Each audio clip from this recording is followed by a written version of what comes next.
नमस्कार दोस्तों, मेरा नाम है प्रखर और आप देख रहे हैं वाइब्स ऑफ इंडिया का खास कार्यक्रम वही संवाद। आप सबके चहीते तबलावाद है। गुरु जी, शुक्रिया हमारे साथ बात करने के लिए। तो ये वार्तालाप हम आगे बढ़ाते हैं। वॉइस संवाद पे मैं आपका स्वागत करता हूँ वाइब्स ऑफ इंडिया की जानिब से। और मेरा आपसे सबसे पहला प्रश्न ये है कि आपके शुरुआती जो दिन थे, आप हमें उनकी कुछ झलकियाँ बताएं कि तबला सीखने के प्रति आपकी रुचि कब बढ़ी और कौन सी उम्र से आपने तबला सीखना शुरू करा? नमस्कार, आप लोग आए, बहुत अच्छा लगा। बड़ा शॉर्ट विजिट है जी। फिर भी आपने इतना समय निकाला। हमको बड़ी खुशी है कि हम अपना अंतरंग बात आपसे शेयर कर रहे हैं। जी। और हम लोगों के यहाँ जो है घर में ही संगीत है। जी।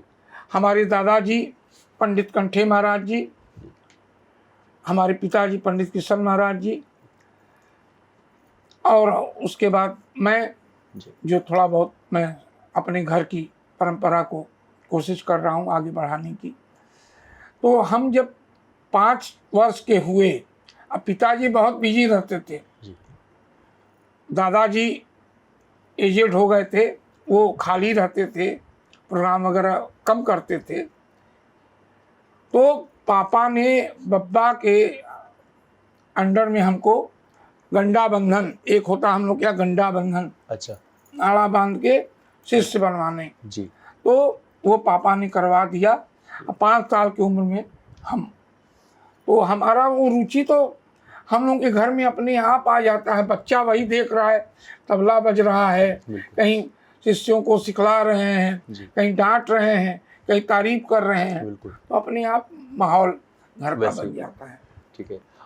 आपने जैसे कि बताया कि आपके दादाजी आपके प्रथम गुरु थे जी, और फिर आपने आपके पिताजी से भी तालीम हासिल करी।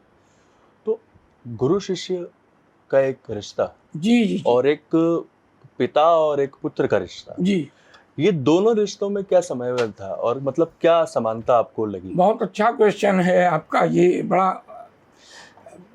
बड़ा कटु सत्य है ये कि जनरली हमने जो सुना है जी।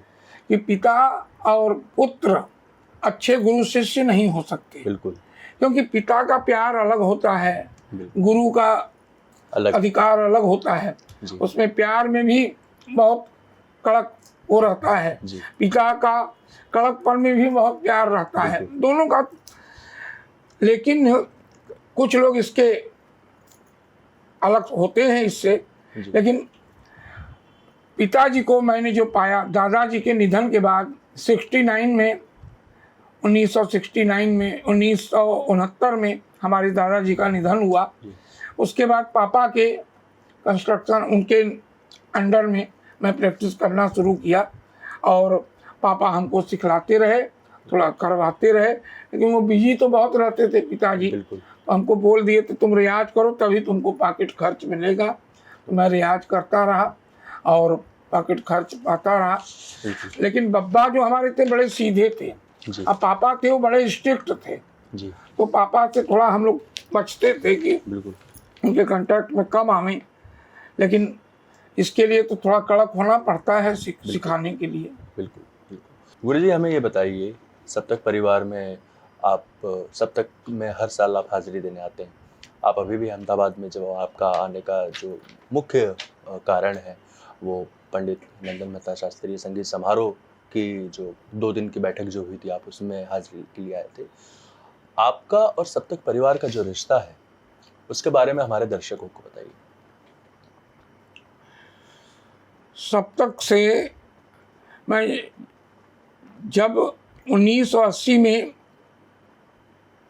इसका पहला आयोजन हुआ पंडित रविशंकर जी और पिताजी का, उसके पहले से मैं हूँ सप्तक से जुड़ा हुआ। क्योंकि ये जो सप्तक का सृजन है, सप्तक का आविष्कार है, सप्तक का निर्माण है, ये पंडित नंदन मेहता जी द्वारा हुआ। और नंदन भैया दिल्ली में पिताजी के प्रोग्राम में मैं आया था, नंदन भैया का नाम सुनता रहता था, तो नंदन भैया आए थे दिल्ली पापा से मिलने। अच्छा। और वहाँ से हमको लेके अपने साथ चले आए जयपुर, और वहाँ से यहाँ फिर आके हम 1 महीना रहे। ये बहुत, उस समय हम बहुत कम बजाते थे, लेकिन नंदन भैया से उस समय से मेरा जुड़ाव है, उनके परिवार से।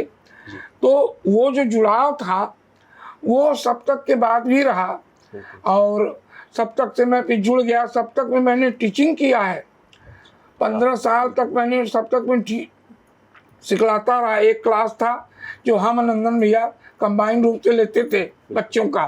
जो आज के सीनियर हैं, विनोद, राजल, उसके बाद जो प्रवीण, जाज्वल, तबुल तो बेचारी उस समय बहुत छोटी थी जी, उस समय तो गोद में रही होगी। अच्छा, तो ऐसे जो सीनियर बच्चे हैं इनके, नंदन भैया के, वो सब उसमें सीखते थे। कई चले गए छोड़ के अहमदाबाद। तो मैं सप्तक से फिर जुड़ा रहा। फिर ये सप्तक का जो कार्यक्रम होता है, ये हम लोगों का एक तरह से अपना कार्यक्रम है। बिल्कुल। और नंदन भैया का क्या आदेश था, हमने को एक बार पूछ लिया था उनसे कि मैं 1 तारीख को आना है हमको।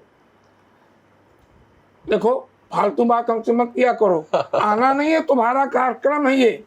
अब उस परंपरा को हमको बड़ी खुशी है कि हेतल और पोपट का नाम हमको अभी भूल रहा है, क्या नाम है उसका, उसकी बड़ी बहन का, पूर्वी, मंजू भाभी, रूपा बहन, प्रफुल्ल भाई, ये लोग निभा रहे हैं उस परंपरा को कि कार्यक्रम सप्तक का जब भी हो, मतलब हमको तो आना ही आना है, क्योंकि ये मेरे घर।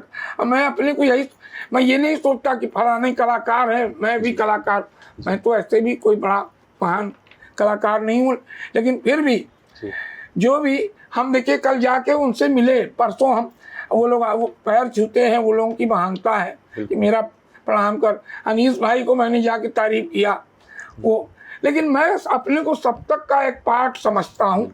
अब वैसे ही सप्तक के लोग, उनके वहाँ के बच्चे हमको अपना एक पार्ट समझते हैं ना, बिल्कुल as a not artist only. बिल्कुल हमको एक घर का एक, ये टाइम्स ऑफ इंडिया में निकल चुका है ये बात कि सप्तक के एक फैमिली में पूरन महाराज भी हैं। बिल्कुल बिल्कुल।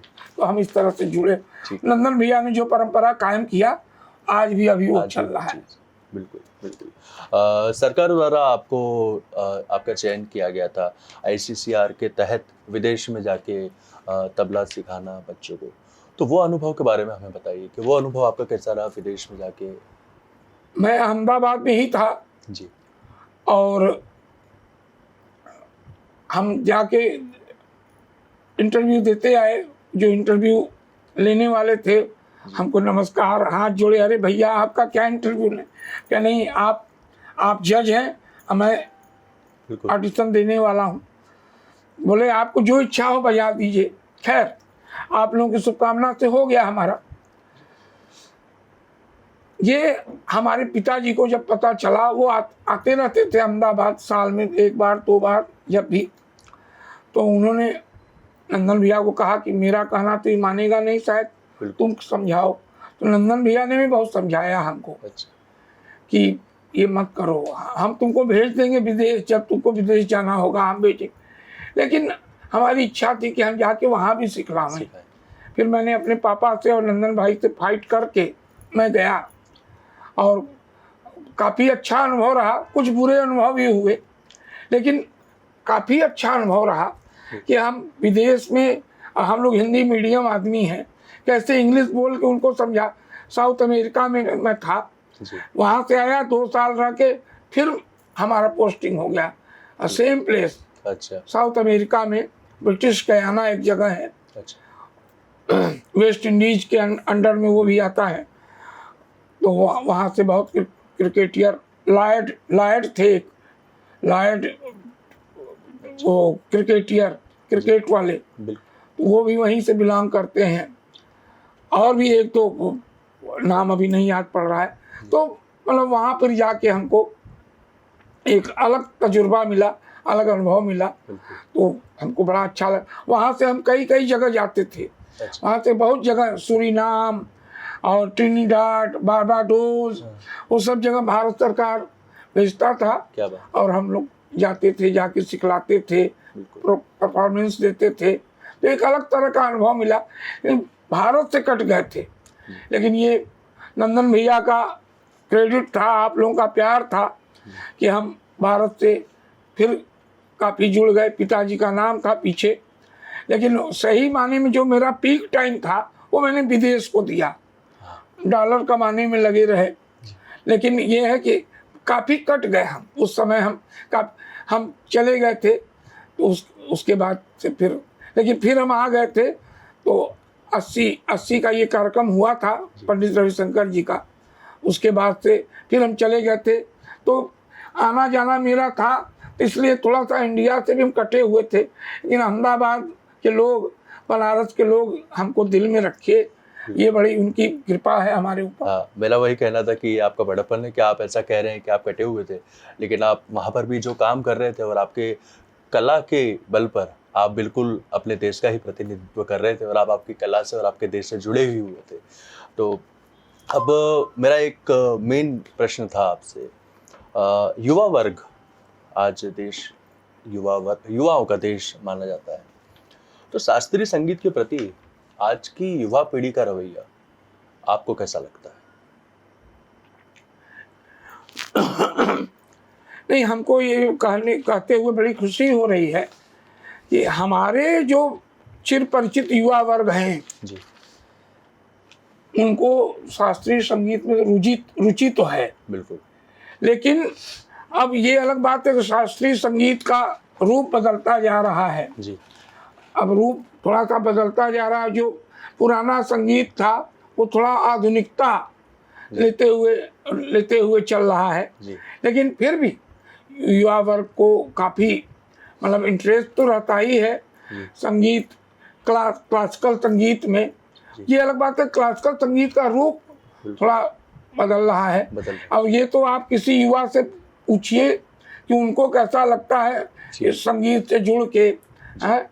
और हमारे साथ हमारे शिष्य, हमारे भतीजे देव नारायण हैं, आप उनसे भी एक लाइन पूछ लीजिएगा कि उनका क्या अनुभव है हमसे सीखने का और जुड़ने का संगीत से।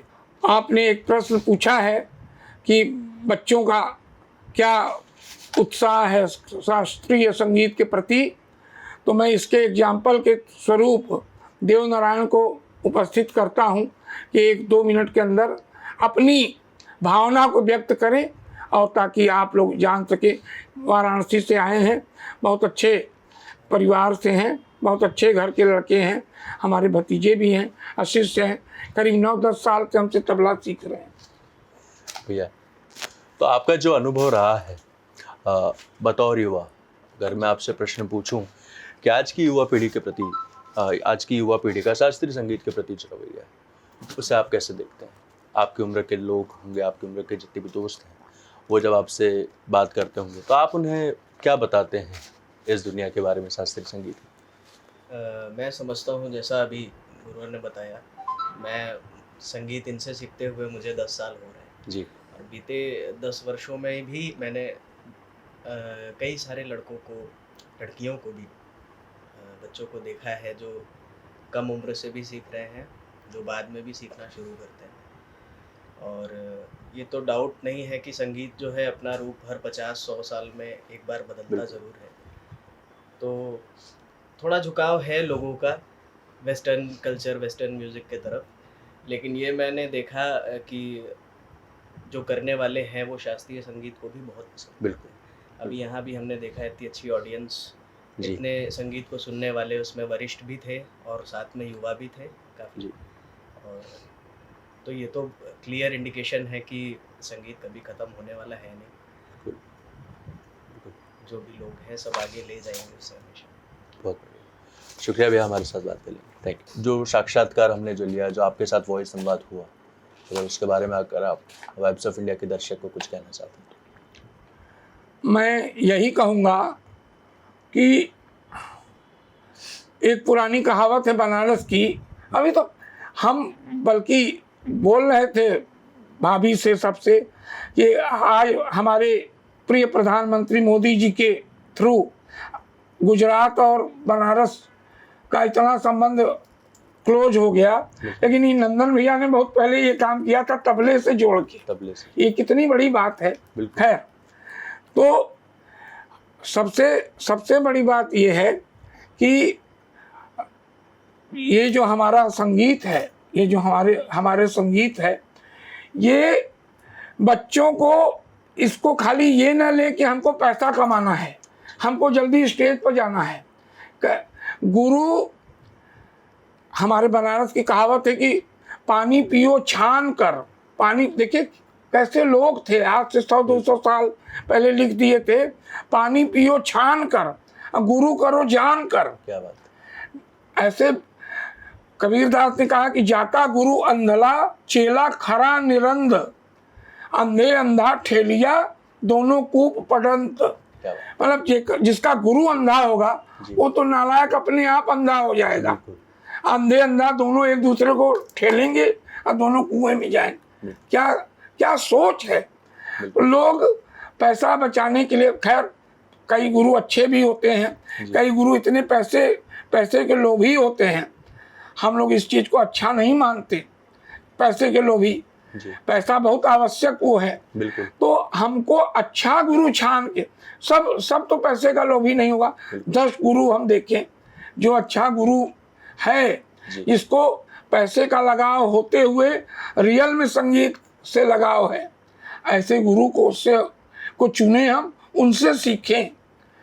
हमको ये नहीं जल्दी हो कि जल्दी से जल्दी स्टेज पर हम, ये देखिए 9 साल से सीख रहे हैं देवनारायण, 10 साल से, हेतल 20 साल से कर रही है। तो हम एक उदाहरण दे रहे हैं। अभी रूपा दीदी का ग्रैंडसन है कबीरदास, वो अभी 3-4 साल 5 साल से कर रहा है और अच्छा कर रहा है, जाज्वल है, प्रवीण है।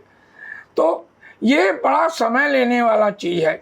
4 साल में हम लोग चाहते हैं जल्दी से जल्दी स्टेज। 60 साल से तो हम कर रहे हैं, देखिए अभी इतना सा संगीत आया है। तो हम उनसे यही निवेदन करेंगे, चाहे गुजरात के हों चाहे पूरे भारतवर्ष के हों, कि अच्छे गुरु को चुनो, जज करो कि वास्तव में अच्छा गुरु है कि चीटर है ये। बिल्कुल। और जल्दी मत करो कि हमको जल्दी से जल्दी स्टेज पर बजाना है। कई पेरेंट पूछते हैं कि हमारा बच्चा कितने दिन में स्टेज पर बजाएगा। अरे बच्चा आपका कितना तेज है, कितना कर रहा है, उस पर डिपेंड करता है। और जितना गुरु को अच्छे चेले की आवश्यकता होती है, उतना ही अच्छे शिष्य को गुरु की आवश्यकता होती है। और बाकी तो भगवान देते हैं, उनकी तरफ से मिलता है। एटमॉस्फियर बनाता है, पेरेंट्स का बिहेव बनाता है, बहुत चीज़ों का कम्बिनेशन होता है। तो बच्चा थोड़ा सा आगे बढ़ता है। अब आदमी बस अच्छा मन लगा के हम मेहनत करें, जी लगा के करें और अच्छे गुरु से सीखें।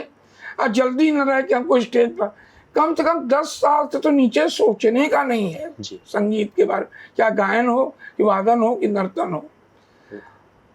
तो यही हमारा कहना है कि अच्छे गुरु से सीखें और जल्दी न करें कि हमको स्टेज पर जाना है। आपको बहुत अच्छा नॉलेज है, हमको बहुत अच्छा लगा आपसे बात करके। हाँ, वाइब्स ऑफ इंडिया के साथ बात करने के लिए शुक्रिया आपका। बहुत अच्छा लगा, आपने हमें समय दिया। धन्यवाद। बहुत बहुत बढ़िया, आपने इतना अच्छा प्रश्न पूछा ना, बोलने की इच्छा हो गई। और उसमें कोई कॉम्प्लिकेटेड क्वेश्चन नहीं कि किसी घराने पर हम आक्षेप करें कि किसी को बुरा कहें या किसी को भला कहें, ऐसा कुछ नहीं था। बहुत बहुत धन्यवाद आप सबको, बहुत बहुत धन्यवाद प्रखर भाई। तो दोस्तों, आप देख रहे थे वाइब्स ऑफ इंडिया का खास कार्यक्रम वॉइस ऑफ बात। आपको ये कार्यक्रम कैसा लगा आप बताइए। वाइब्स ऑफ इंडिया का चैनल लाइक, शेयर और सब्सक्राइब। शुक्रिया दोस्तों।